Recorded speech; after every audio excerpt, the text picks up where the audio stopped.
In this question, you have to choose the option that includes all the correct statements about prostomium of earthworm.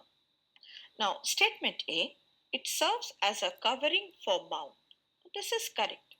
The prostomium, which is a small fleshy lobe located at the anterior end of the earthworm, acts as a covering for the mound. Statement B, it helps to open cracks in the soil into which it can crawl. This is also correct. The prostomium helps the earthworm sense and navigate through the soil, helping in creating pathways by opening soil cracks. Statement C, it is one of the sensory structures. This is also correct.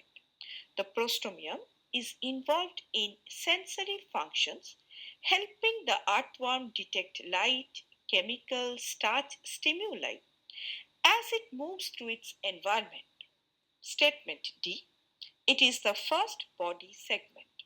This is incorrect.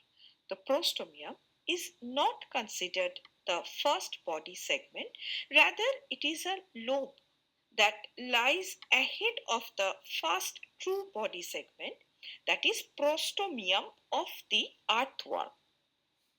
Hence, the correct answer is option B.